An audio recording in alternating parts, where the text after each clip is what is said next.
Hi, I'm Kiara. I'll be sharing with you all the basics of knowing your hair enough to take proper care of it. At various times in their life, 40% of women wish their hair had more curls and texture, while 60% of females don't necessarily know how to take care of their hair.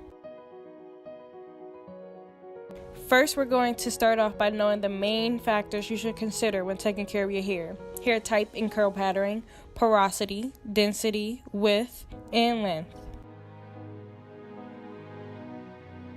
To start things off, you should first determine your curl pattern, if you have one, in order to find the right products and styles that will suit your hair, ranging from hair types 1 through type 4.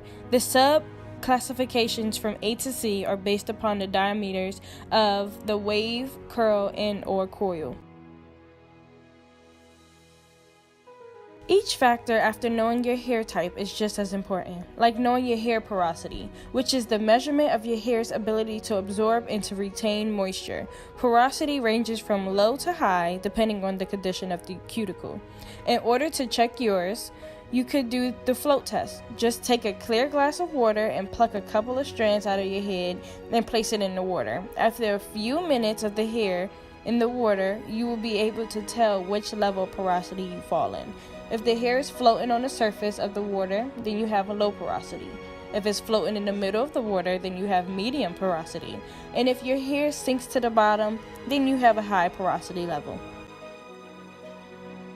The width and diameter of your strand affects the amount of volume you have, as well as your hair's overall strength, durability, and ability to retain length. In order to test your hair's thickness, try separating your hair and collecting only one strand of your hair. Close your eyes and roll the strand between your fingers. If you cannot feel your hair at all, then you have thin to fine hair.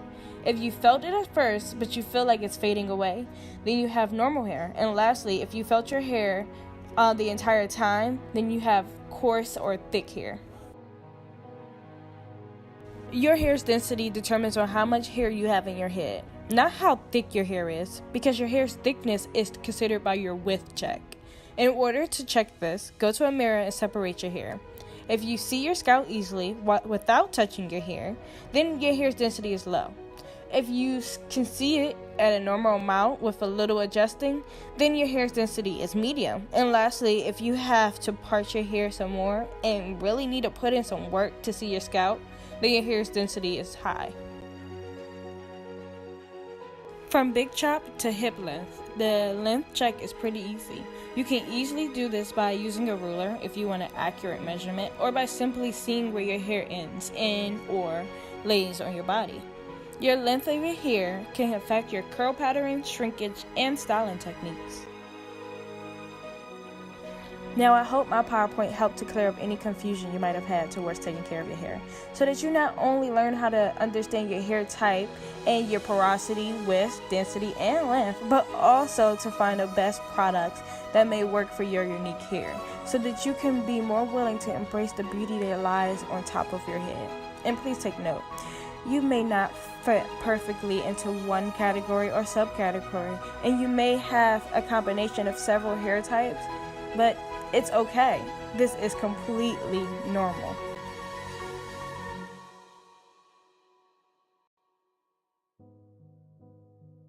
Just a little quick insight of who I am. I'm Kiara Anderson, and I've transitioned so much throughout my curly hair journey. I went from having a mixture of 3B to 3C hair, to just being 3C, to now being a mixture of 3C to 4A type hair. Also, I fall between having a low to medium porosity level, thick to coarse hair, medium density, and shoulder length to 14 inches hair. And I couldn't have been more happier.